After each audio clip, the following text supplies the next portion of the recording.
Chaque génération doit, dans une relative opacité, découvrir sa mission, la remplir ou la trahir. Frantz Fanon. Bonjour et bienvenue à tous dans ce nouveau podcast de l'Afropolitaine. L'Afropolitaine est un espace de libre parole et de réflexion dédié aux femmes noires. Parce que chaque Afropolitaine a un parcours différent qui mérite d'être entendu, l'Afropolitaine se veut être une sphère où les femmes noires se rencontrent, échangent et s'inspirent les unes les autres. Je suis Mélissa et je vous invite à découvrir le parcours de ces femmes noires tout aussi inspirantes. Aujourd'hui, c'est l'univers de Patricia Essong que je vous invite à découvrir. Hello Patricia. Hello Mélissa. Comment tu vas? Très bien, ça va. Ah, c'est top. Bon, en tout cas, merci beaucoup d'avoir accepté de participer à ce podcast. Un grand plaisir, vraiment. Merci. Et pour la première question du coup que j'aimerais te poser, c'est est-ce que tu pourrais te présenter pour toutes les personnes qui ne te connaissent pas? Patricia Essong. Alors, je suis une artiste qui chante. Mhm. Et tout récemment, je me suis initiée également au théâtre. Qu'est-ce que je suis? C'est que après quelques années d'études, je me suis retrouvée un peu en crise existentielle où j'avais l'impression que je passais à côté de ma vie. Et quelque temps, il y a à peu près 5 ans aujourd'hui, je me suis lancée dans l'aventure musicale. J'ai sorti un premier album et voilà. Chemin faisant, je fais des très belles rencontres et je parle de culture africaine. D'accord. Et Voilà. justement, en parlant de musique, Oui. tu as sorti en 2016 Soul of New Bantu, ton premier opus. Est-ce que tu pourrais nous en parler, des raisons pourquoi tu l'as sorti, qu'est-ce qu'il y a dedans, enfin, pourquoi avoir sorti cet album-là et d'ailleurs le nom, d'où tu tires ce nom-là pour cet album? Alors, Soul of New Bantu est effectivement mon premier album. Alors, c'est quoi derrière ce nom? C'est en fait, c'est l'âme du néo-bantu. Néo-bantu parce que je me dis, nous, en tant qu'enfants d'Afrique qui nous sommes déplacés, on n'a plus tout l'héritage culturel de nos parents ou de nos grands-parents, tout simplement. Mais on a cette identité forte en nous qu'on a envie de faire émerger et de nourrir à nouveau. Et pour moi, Néo, c'était comme un nouveau. Le nouveau, c'est quelque chose, c'était comme une renaissance bantou. Et donc voilà, et c'est comme ça que je me définis. Et je me définis aussi par la musique qui est un peu se rapprocher de la soul, vraiment tout ce qui est en lien avec le discours de l'âme, l'échange d'âme à âme, en fait, on va dire. Et donc j'ai sorti cet album, qui est un album de reprise. Parce qu'en fait, quand je me suis lancée, effectivement, quand j'ai quitté mon ancien emploi pour me lancer dans la musique, je m'étais dit il fallait que j'apporte quelque chose de plus. Enfin, je ne voulais pas juste faire la musique pour la faire. C'est que qu'est-ce que je peux apporter aux gens, en fait, à travers mon historique et ce que moi-même, j'aimerais bien pouvoir découvrir si je me retrouvais quelques années plus tard sur la sphère musicale, en fait. Et là, je me suis dit, il faut déjà valoriser nos pères, ceux qui ont laissé tout un héritage. C'est comme aux États-Unis. Il y a un héritage du jazz, on a un héritage du blues, du gospel, qui se perpétue de génération en génération. Mais côté Afrique, on a très peu de jeunes qui prennent vraiment à bras le corps les classiques musicales africaines.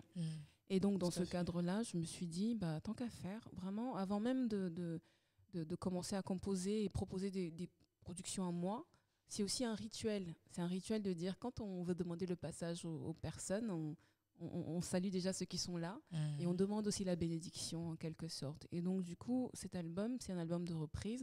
On a plusieurs langues à l'intérieur. On a du Lingala, on a de l'Ewe, on a du Wolof, et comment ça a été ciblé? Ça a été ciblé plus en zone Bantou, Afrique australe et Afrique centrale. Avec bien sûr Ismaël Lo, le Wolof, parce que voilà, c'est une chanson qui me parle profondément. Et puis l'album, il est sorti. Voilà. L'album est sorti et moi, ce que j'adore, en tout cas, c'est le côté un peu minimaliste en fait qu'on retrouve aussi dans ton univers qui est vraiment top.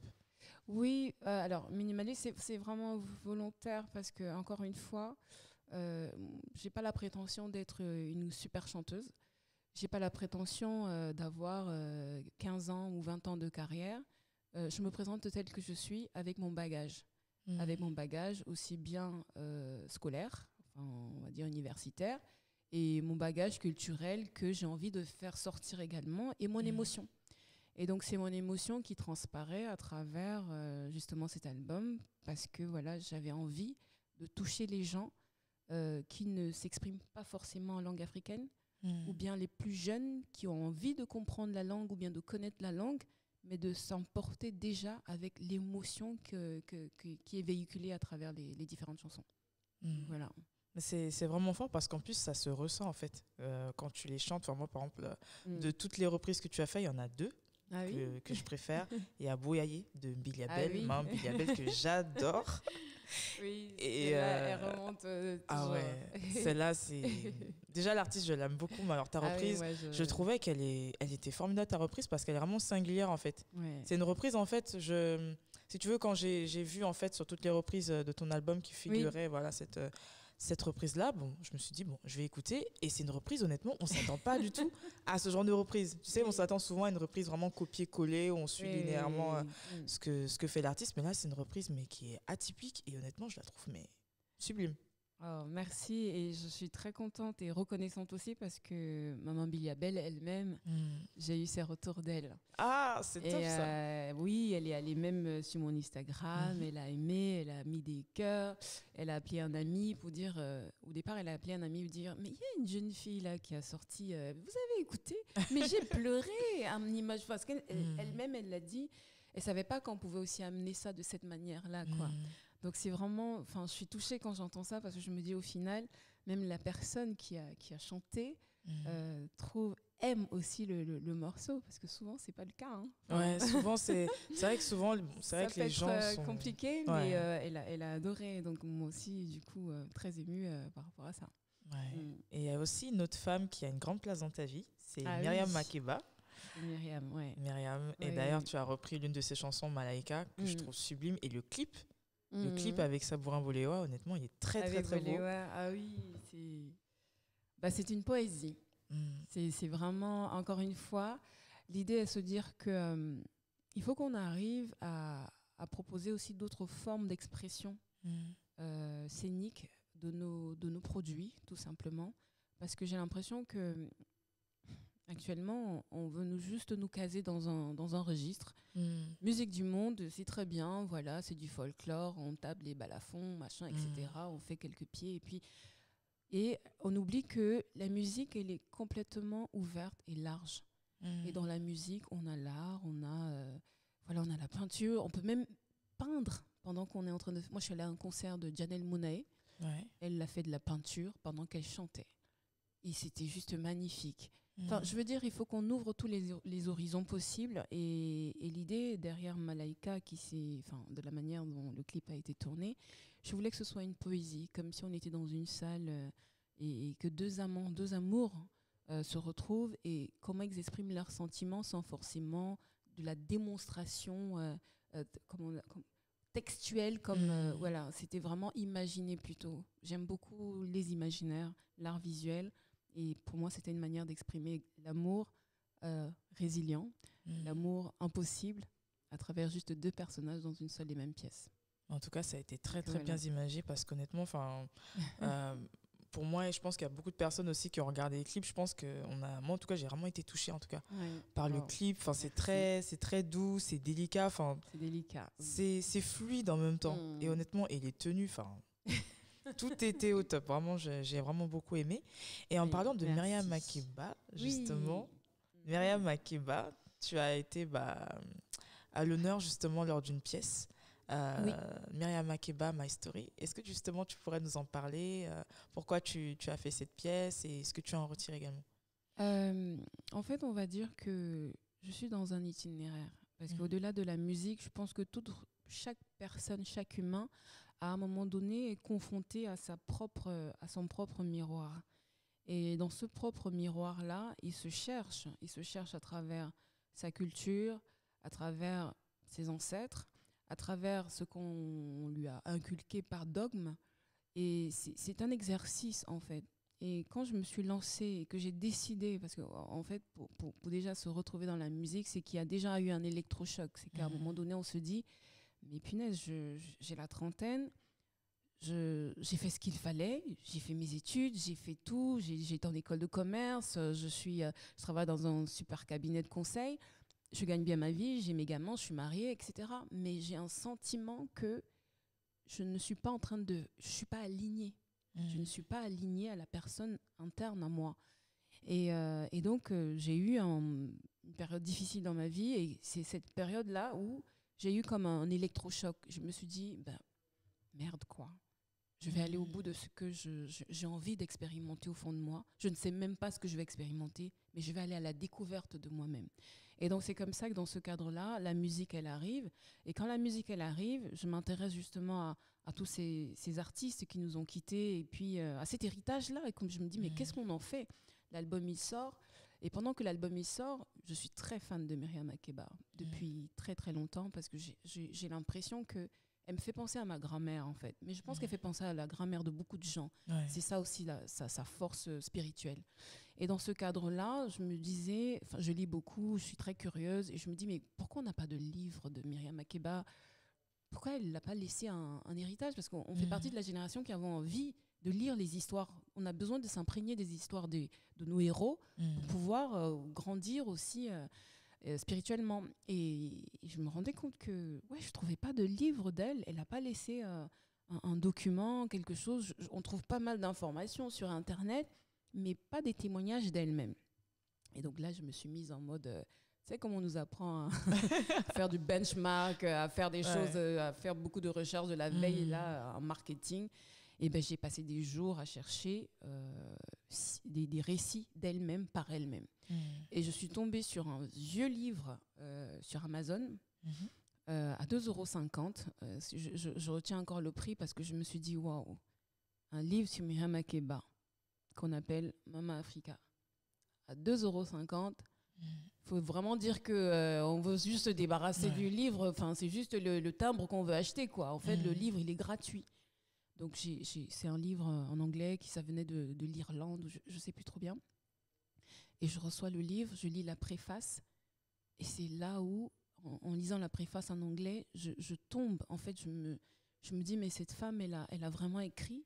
Et ce qu'elle raconte, c'est ce que je dis au début de la pièce.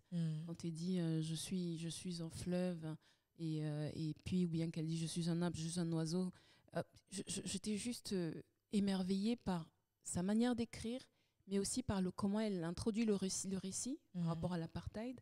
Et ce qu'on a pris quand on m'a arraché à ma famille, on nous a arraché notre maison. J'ai vu ma famille décimée par les soldats.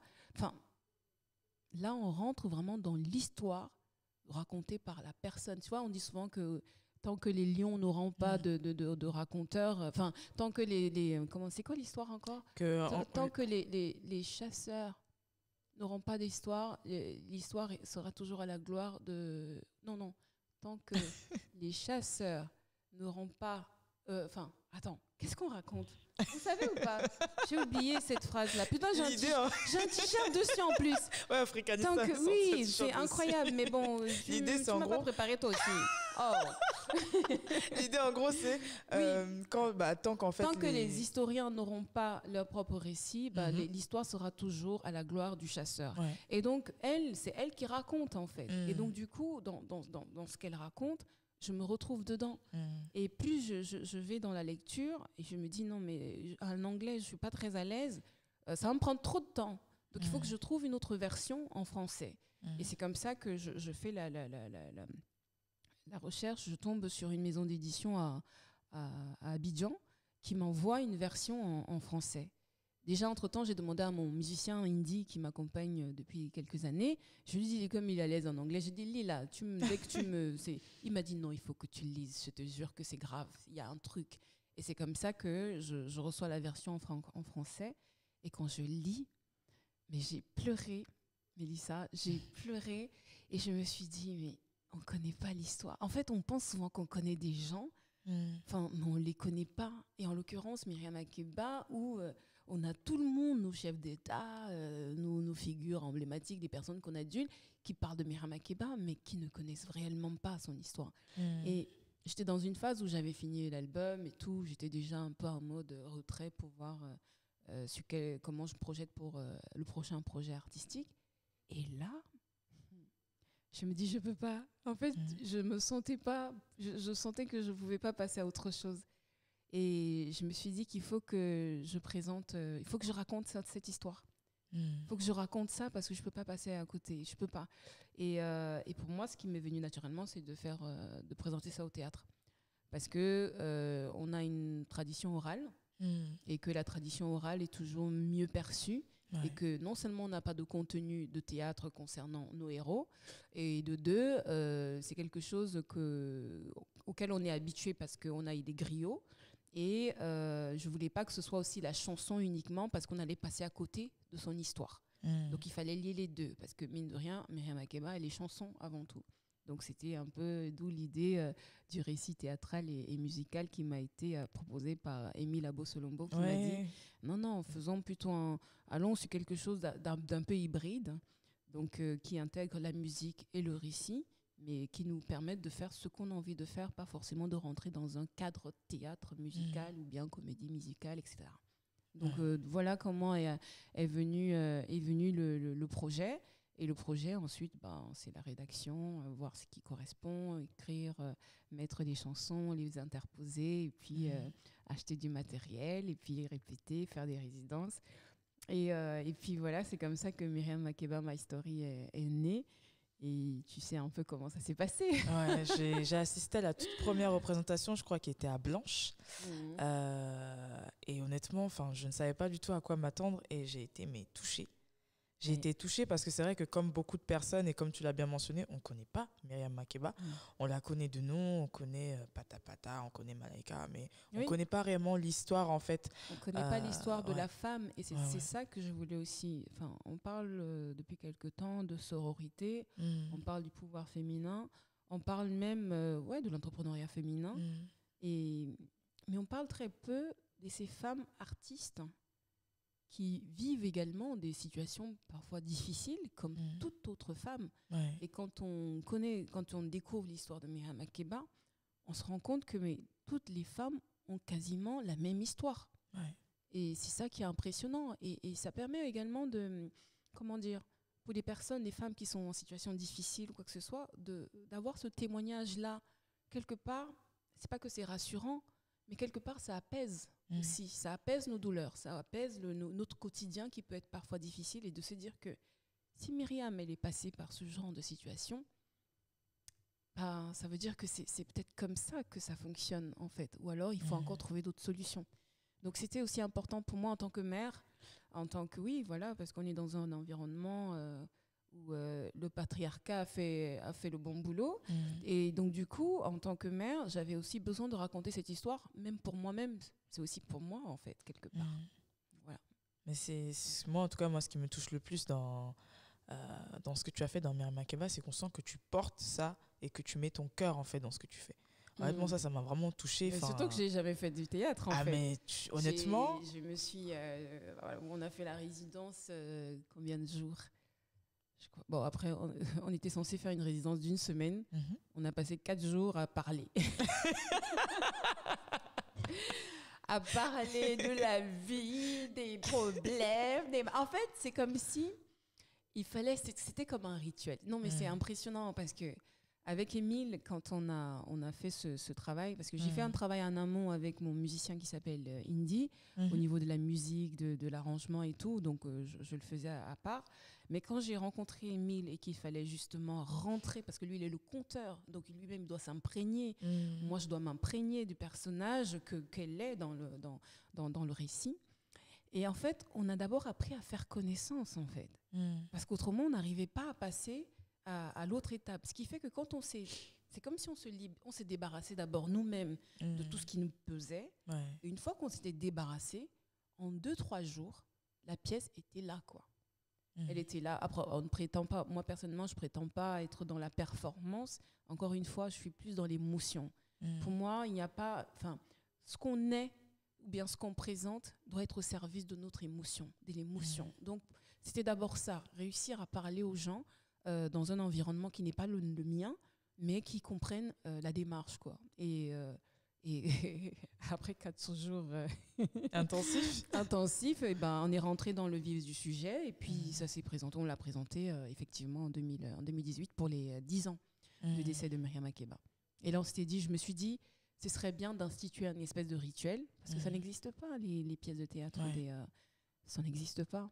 Et là, j'ai le bonheur, parce qu'il y a un autre artiste qui est venu voir la pièce et qui m'a dit qu'il est en train de travailler sur Patrice Lumumba.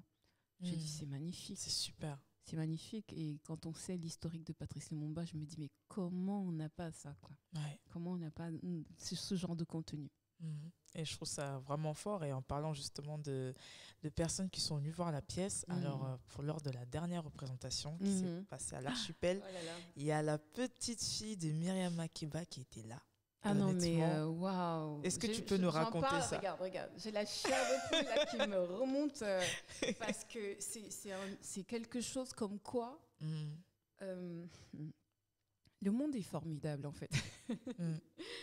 Parce que quand on met en place des choses, on ne sait pas quel est l'impact, quelle est la répercussion. Et je découvre ça au fur et à mesure. Plus on s'aligne à soi-même, plus on est ouvert aux autres, plus on partage des choses, mais vraiment de manière consciente et de manière, bienveillante. L'univers, c'est comme si l'univers met des choses en place pour que ça se passe comme ça doit se passer. Moi, la pièce, elle a été lancée auprès des théâtres, les dates sont arrivées, etc. Le dernier jour, alors moi j'ai appris plus tard que mes gars, ils le savaient en fait. Ah, c'était une surprise. Moi, je ne le savais pas. Donc, ils savaient, ils l'ont su dans la journée que la petite fille de Myriam Makeba est arrivée. D'accord. Et qui viennent voir la pièce. C'est quand même des gens qui viennent d'Afrique du Sud. Donc, c'est quand même incroyable. J'ai pas envoyé de documents. Enfin, j'avais fait une demande parce que quand tu dois présenter une pièce comme ça, en termes de droits d'auteur, etc., j'avais envoyé un message à la fondation que voilà la pièce, j'ai décrit un peu le truc, j'ai jamais eu de retour.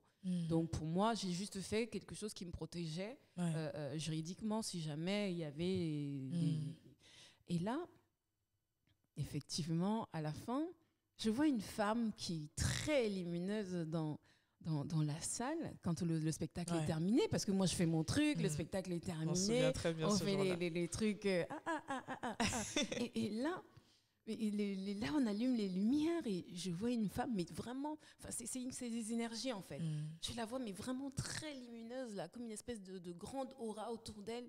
Et je dis, mais votre visage, je vous reconnais, madame. Enfin, je sais pas, vous me faites penser à quelqu'un. Et quand je dis, mais vous êtes la petite fille de Myriam Makeba? Et elle est là, elle fait.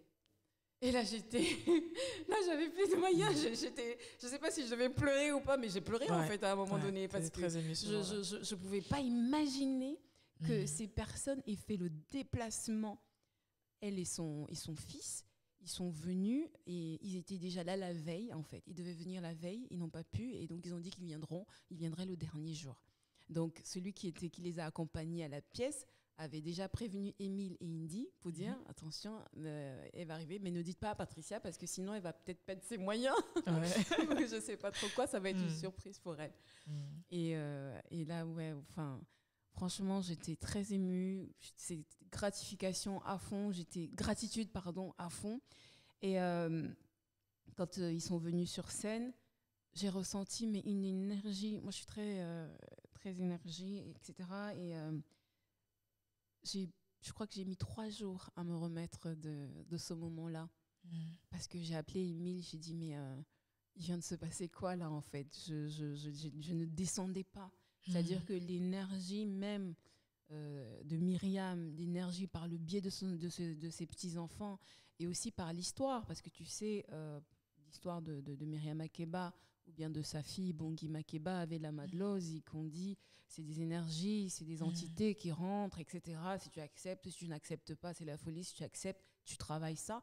Donc c'est quand même une famille qui a beaucoup d'énergie en soi, et d'être en contact avec eux waouh, je l'ai ressenti en tout cas. Mm. Et j'ai appelé Amy, j'ai dit, mais tu as ressenti quelque chose? Il dit, mais attends, on se rappelle dans quelques jours. Le temps qu'on digère ça. On redescend d'un peu. On redescend. Donc, honnêtement, je suis très heureuse d'avoir vécu ce moment dans ma vie. Et ça fait partie des moments que j'aurais du mal à oublier comme ça. Parce que c'est là où on se rend compte que je me dis, punaise, si j'étais restée que dans mes bureaux là, tu vois, à travailler avec mes chefs de projet, oui, le projet là, il a avancé, il n'a pas avancé, machin. Je pense que j'aurais pas vécu tout ce que j'ai vécu là. Ouais, tout à fait. Et pour moi, c'est vraiment, cette année, je suis dans la gratitude à fond parce que finalement, beaucoup de choses se sont connectées grâce au choix que j'ai fait également. Donc voilà. C'est vraiment très touchant ce que tu dis. Et moi, ce que j'apprécie particulièrement avec toi, Patricia, que ce soit pour Myriam Makeba ou ton album Soul of Ubuntu, c'est que tu mets en avant l'entrepreneuriat féminin. Tu portes du Natasha Bako. Natasha, c'est ma styliste préférée. Bon, là, c'est vrai. Ah oui, non mais c'est important parce que je pense qu'on est, on est une génération qui veut vivre en pleine conscience. Et vivre en pleine conscience, c'est de valoriser celles qui font des choses. Et pour moi, je préfère prêcher pour, comme on dit, hein, je prêche pour, pour les miens déjà, pour commencer. Et parce que je me dis, si j'ai la possibilité d'avoir une audience, pourquoi pas partager ça avec les autres qui font des choses, quoi. Enfin, j'ai envie de dire, on est un, tu connais la tradition Ubuntu, je suis parce que nous sommes. Donc, c'est important, si on arrive là. Je peux mettre du Dior, du machin, etc. Mais pour moi, Dior n'a pas besoin de moi. Dior n'a pas besoin d'exister à travers moi. Mais par contre, Natasha Bako, Bazara Pagne ou bien Nana Wax, ces personnes font des choses. Et on voit très bien comment l'entrepreneuriat féminin est très difficile et complexe. Attends, pour moi, ce n'est que normal de me dire que non, je vais porter les pièces des productions de ces personnes-là parce que je veux qu'elles se fassent connaître. Et c'est marrant parce que ce n'est pas parce que je les achète. Hein. Ce n'est pas juste de la visibilité. Elles peuvent en témoigner. Moi, j'achète.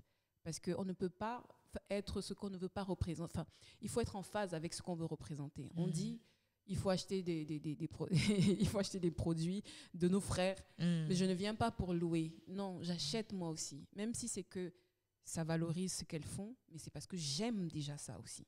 Et parce que j'aime, j'achète. Donc non, c'est de l'engagement. C'est de l'engagement, c'est du fougou, c'est du bios for us, bios, enfin voilà, c'est ça. C'est un bel engagement et honnêtement, ça fait plaisir. Ça fait vraiment plaisir de voir ça et quelque part, tu incites aussi les personnes dans l'assistance et la nouvelle génération aussi à faire de même parce qu'il y a beaucoup de personnes qui se disent oui, mais nos créateurs sont ceci, sont trop chers, ceci, cela, mais si on ne leur donne pas les moyens d'avancer, ils ne pourront pas avoir le même standing que Mango, Zara et autres. Et non, mais il y a aussi même un problème, c'est qu'ils sont chers par rapport à quel est l'indice de comparaison. C'est-à-dire que en fait, c'est la même chose que j'ai dans le discours que j'ai quand quelqu'un, une entreprise me contacte pour dire on a un événement. On a un gros événement, on a le repas, on a tout, machin, on a tout payé. Mais par contre, on n'a pas de budget pour vous prendre en prestation. Et là, tu dis, mais attends, le traiteur que tu as payé là, lui, il vient, pourquoi il n'a pas donné sa nourriture gratuitement? C'est du service, c'est de la prestation de service. Et c'est dommage qu'on soit toujours en train de vendre la culture moins chère, en fait. De vendre une histoire moins chère. Moi, j'ai envie de dire, tous nos gens qui ont galéré là, toute l'histoire qui est lourde qu'on porte, que nos ancêtres ont portée, tout ce qui se passe aujourd'hui, tu arrives et tu dois me dire, non, ça doit être moins cher. Moins cher par rapport à quoi? Par rapport à quoi? Et donc, non, c'est à nous de valoriser aussi ce que les nôtres font. C'est à nous de donner un prix. Si on continue de dire, c'est moins cher, du coup, on va toujours acheter moins cher. Si on dit c'est cher, oui, parce que c'est ça qui... C'est le temps de mon travail. Tout le processus de création. C'est la formation, c'est le temps que j'ai pris pour faire des choses, c'est des années. On ne paye pas un tissu, on paye une expérience. On paye une expérience. Et quand on paye une expérience, il faut mettre l'argent. Parce que quand on paye un traiteur, ce n'est pas la bouffe. Sinon, tu vas prendre des plats tout faits en grande surface. Mais si tu payes, tu prends quelqu'un, c'est son expérience que tu payes. Et donc, c'est normal qu'on vende cher. Et un cher, c'est quoi en fait? C'est quoi cette notion de cher? Parce que quand c'est pour acheter des Adidas ou bien je ne sais pas quoi, on ne dit pas que c'est cher. On dit, c'est à la mode. Donc, est-ce que le phénomène de cher, c'est parce que ça doit être à la mode? Après, c'est vraiment une question de conception. Et c'est à nous de changer notre manière, notre paradigme consommateur. Et le paradigme consommateur, c'est déjà de concevoir même en soi, c'est quoi la notion de cher et c'est quoi la notion d'être à la mode. Donc, partant de là, moi, j'en ai rien à faire. Je me fiche pas mal des sujets wax, pas wax, et machin, etc. Pour moi, s'il y a un entrepreneur derrière qui se donne du mal et qui a une usine de production où elle favorise l'emploi, moi, je dis, je vais porter.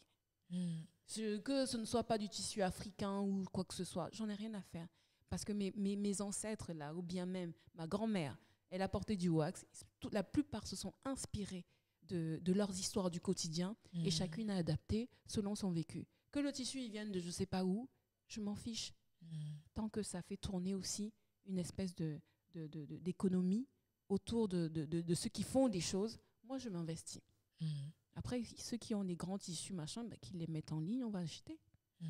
Mais faut pas qu'on se trompe de débat. Mais je trouve ça super.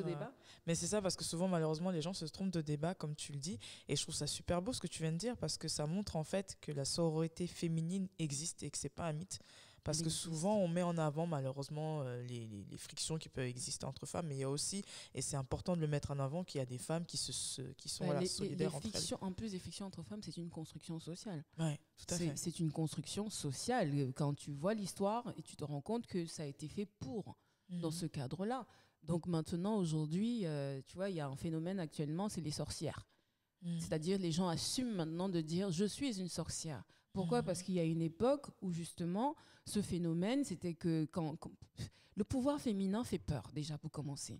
Et le pouvoir de la sororité fait peur. Parce qu'on n'expérimente pas tous ces aspects, comment on appelle ça, non rationnels, entre guillemets. Et quand les gens ne savent pas ce qui se passe dans le non rationnel, on commence à invectiver en fait. On commence à chercher des problèmes ou bien de faire en sorte que voilà, il y ait des frictions entre nous.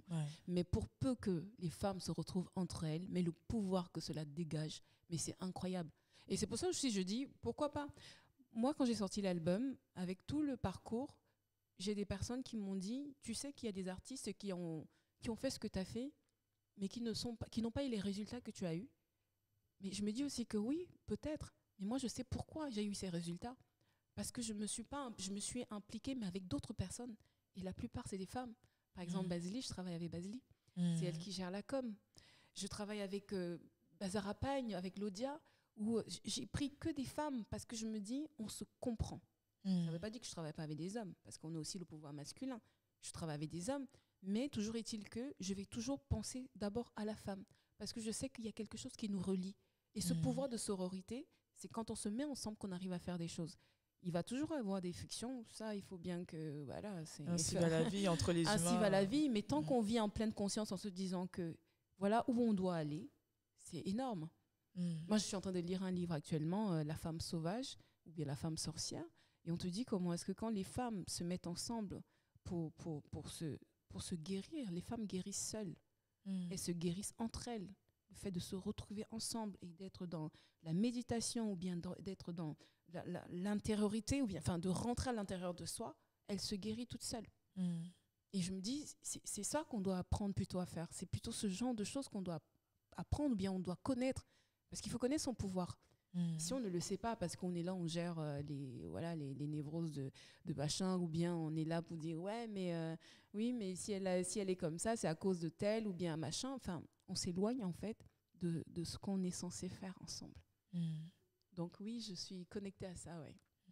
En tout cas, c'est une très belle philosophie de vie. On arrive petit à petit vers la fin du podcast.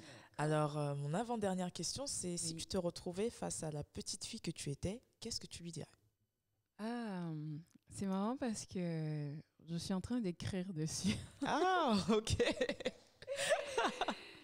Je suis en train d'écrire dessus, mais j'écris plutôt à mes parents. Et parce que petite fille, j'ai été une petite fille très mélancolique. Et d'ailleurs, ça se voit et ça s'entend dans ce que je suis et que j'assume. C'est-à-dire, j'ai une espèce de dualité où je peux être très vive, tout comme je peux être très calme. Mais ce que je ne veux pas, c'est qu'on me dise d'être d'être quelqu'un d'autre. Qu'on me laisse juste être, si je veux être mélancolique, qu'on me laisse dans ma mélancolie. Si je veux être joyeuse et dynamique, qu'on me laisse dans ça. Qu'on ne dise pas que je suis extravagante. Ça a été d'ailleurs l'objet de mon divorce parce qu'on n'aimait qu'une seule partie de moi et qu'on n'aimait pas l'autre. Donc à un moment donné, j'ai dit, je me choisis. Et donc, qu'est-ce que je dirais à la petite fille? C'est que j'ai envie de lui dire que je suis fière de toi. Fière de ton parcours, tu as réussi, tu l'as fait. Et ce que je dirais à mes parents, c'est aussi pour dire que je vous pardonne parce que vous avez fait ce que vous avez pu. On ne peut pas faire plus que ce qu'on... Enfin, on ne donne pas ce qu'on n'a pas. Donc, vous avez fait ce que vous avez pu. Voilà. Waouh, c'est vraiment très touchant comme message. Et pour conclure justement ce podcast, je voulais te demander pourquoi tu as accepté de participer à ce podcast et qu'est-ce que tu dirais comme dernier mot aux Afropolitaines et à toutes les personnes qui nous écoutent? Pourquoi j'ai accepté? Parce que c'est une bonne question, parce que je suis dans une phase un peu complexe actuellement, parce que j'ai fait un burn-out à la fin de l'année 2019, justement après la pièce de théâtre, après les tournées, parce que depuis 2016, je tourne pas mal. Et il faut aussi dire que c'est une première expérience vraiment. Je ne connaissais pas mes limites, en fait, dans la musique, dans l'entrepreneuriat, dans l'engagement, dans plein de choses. Et même dans l'entrepreneuriat, parce que j'ai monté des projets artistiques et je ne connaissais pas mes limites, en fait. Et à la fin de l'année, je me suis écroulée dans la rue. Et c'est après que mon médecin m'a dit vous avez fait de votre vie un travail. Et ça a eu vraiment un écho en moi parce que c'est tout ce que je ne veux pas, en fait. Mais finalement, je me suis retrouvée j'avais l'impression d'être piégée dans la peau ou bien dans la vie d'une artiste, mais qui est artiste tout le temps. Parce qu'aujourd'hui, une artiste tout le temps, elle ne fait pas que créer, elle fait la com, elle fait plein de choses, elle doit être présente pour les médias, elle doit toujours être bien, elle doit toujours...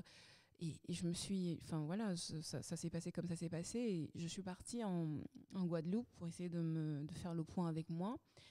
Et je reviens un peu en 2020 avec une autre manière de faire, une autre vision, de dépassionner un certain nombre de choses, c'est-à-dire de ne plus être à fond. Je pense que j'ai fait ce qu'il fallait. Maintenant, je suis dans une autre phase. C'est aussi ça, c'est comme s'il y avait un cycle qui s'est clôturé. Ouais. Et là, je suis dans un nouveau cycle. Et dans ce nouveau cycle-là, je suis une nouvelle personne, en fait. Et de la manière dont j'ai envie de travailler, ce n'est plus comme avant. Qu'est-ce que je vais faire? Mais pour l'instant, je me repose. Je prends le temps de me reposer. Je prends le temps de découvrir encore une fois de plus la personne qui est en moi. Parce qu'on se dit toujours que tant qu'il n'y a pas d'ennemi à l'intérieur, voilà, donc c'est déjà me restaurer de l'intérieur. Et puis voilà, maintenant, je vais voir ce que 2020 me prépare, mais je pense que je vais surtout rien faire. Je vais prendre le temps de sortir, aller au musée, écrire, travailler et puis penser, surtout penser. Donc voilà, mais c'était quoi ta question en fait? Parce que moi je suis partie là en mode machin, maintenant je sais même pas de quoi est-ce que tu parlais au départ. Ma question c'était pourquoi tu avais accepté de participer à ce podcast? Pourquoi j'avais accepté? Voilà, tu vois. Et j'étais partie déjà en mode... non mais c'était bien honnêtement. Alors oui, ok, je reviens. Tu vois, ça fait partie des séquelles du burn-out, c'est que des fois on perd le fil. Alors... Pourquoi j'ai accepté? C'est la première. Voilà, c'était pour dire que c'est ma première sortie en fait où je reviens en fait pour parler. Ouais. Et pourquoi? Parce que je t'apprécie. Parce que tu es venue plusieurs fois à la pièce, regarder la pièce alors qu'on ne se connaissait pas. Tu es très avenante et j'aime bien le côté afropolitaine parce que on l'est quoi. On l'est. Et je me suis retrouvée, je m'identifie à ce mouvement, entre guillemets, afro-centré, afropolitaine. Oui, parce que ça regorge, ça veut dire... c'est un mot qui veut dire plein de choses en même temps, dans lequel on s'identifie. Et je me suis dit, bon, je vais donner ma voix.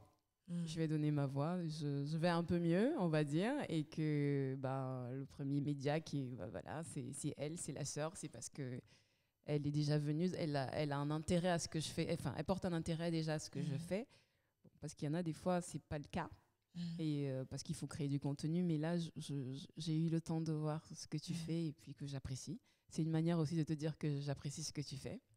Donc voilà. En tout cas, merci beaucoup. Moi, ça me touche beaucoup. Tout ce que tu fais, honnêtement, et on sent vraiment que tu mets ton cœur dans ce que tu fais. Donc, pour ça, honnêtement, je tiens vraiment à te remercier. Et qu'est-ce que tu dirais à toutes les personnes qui nous écoutent aussi pour clôturer du coup? Ce que je dirais, c'est comme j'ai dit au début avec la musique, le jingle, que la citation de Frantz Fanon, que chaque génération doit découvrir en fait sa mission.